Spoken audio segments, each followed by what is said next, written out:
Welcome to the show. The following video is a re-upload from Macabregorium Labs, link in the description.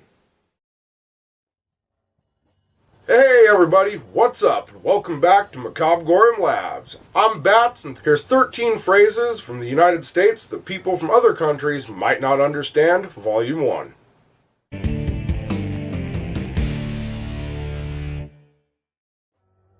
That's right, 13 things the United States citizens say that might seem odd or peculiar to people from other countries. Volume 1, and let's just cut right into it with our first entry. A piece of cake.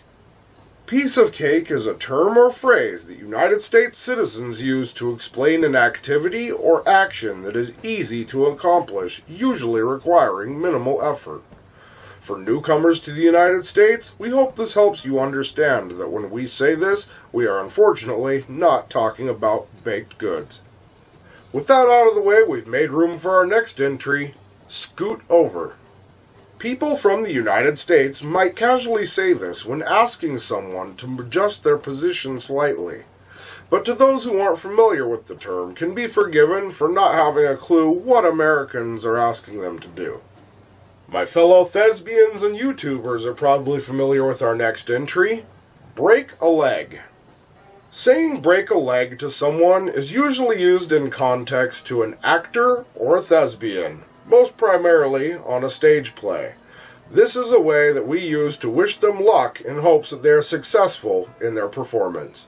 Non-US citizens may think that the person is wishing them harm, but nothing could be farther from the truth. I had to ad-lib that last entry, so I hope I got it right, which brings us to our next one, knock on wood. Knock on wood is usually meant for hope and good things in the future, as well as to not jinx yourself for doing something silly. Knocking on wood really is sort of a superstition. However, people that aren't familiar with the United States English language can't figure out why we are knocking on wood and where do we find all the wood. Seriously, could you imagine a bunch of Americans just walking around knocking on trees and telephone poles and talking to themselves? America. Which brings us immediately into our next entry, not a big fan. People from other countries, like the Ukraine, are confused with why we won't just say we don't like something. Saying you're not a big fan is a weird way for Americans to say that they just don't like something. Of course, here in America, we like to keep it complicated, and, as you guessed, the rest of the world is not a big fan of this. Before we get to the next one, I've got to ask, have you ever eaten a meal at school? How about a gas station hot dog? Let's talk about mystery meat. The term mystery meat refers to meat that you have no idea what it is, where it came from, what it's made out of, or anything about it. And you don't want to know, such as certain canned meats we have here in America that for copyright reasons we won't mention. But we love this term here in the States. However, due to other countries they don't understand, they are concerned with why the Board of Health is serving mystery meat to children. Fun fact, while I do come up with these segues on the spot, I am not pulling them out of my behind. I have a fanny pack. I don't.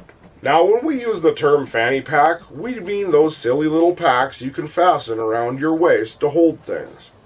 However, in other languages, fanny means something rude or vulgar, so it could be very easy to offend somebody without even knowing you've done it. I hope our new style of videos can't be referred to by our next entry, long in the tooth. The United States uses this phrase to refer to someone that is old or something that has gone on too long. This is due to the term referring to horses, as their teeth grow as they age. However, to other people, this might mean someone actually has long teeth. Hey, are you guys enjoying this video? Please feel free to click like, subscribe, and turn on notifications so you can see all of our new content as soon as it comes out. After all, you wouldn't want to be a wet blanket. The term "don't be such a wet blanket" originates from someone being a bummer and ruining the mood for everyone else. We call them a wet blanket.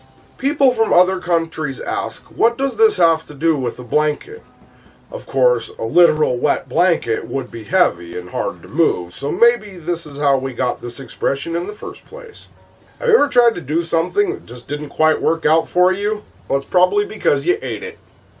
The term ate it. Here is another one that may seem a little weird. When we say ate it, we usually mean to fail.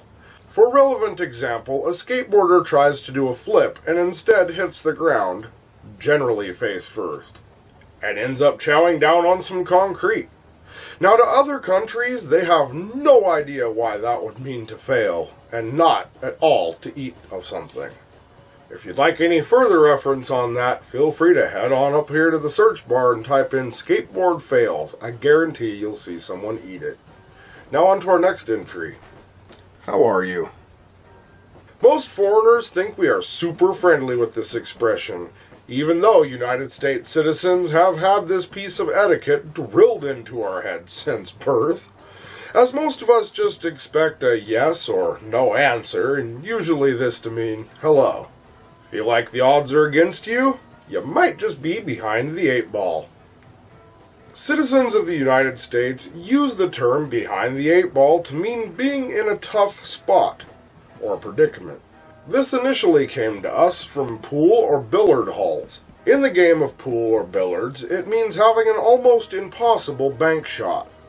However, if you do not play pool or billiards and you are just visiting the United States, this particular phrase can make no sense at all. While their last entry is primarily used in the United States, I think it's fairly safe to say that it can apply to the entire world. And that phrase is, under the weather. Here in the United States, when we are sick, we simply say, we're under the weather.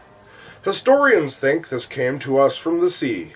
Since most people used ships before our modern airplanes, they usually traveled under the weather.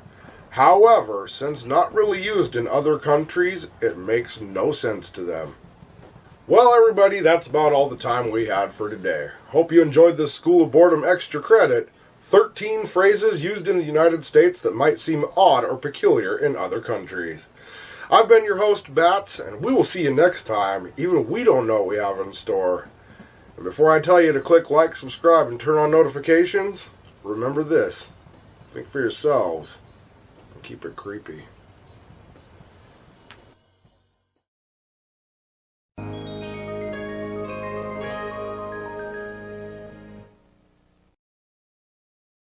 Hey, thanks for checking out our video. If you enjoyed this one and would like to see more of our weird, creepy, odd, eccentric, or strange content as soon as it comes out, please feel free to click like, subscribe, and turn on notifications for more. We'll see you later. Keep it creepy.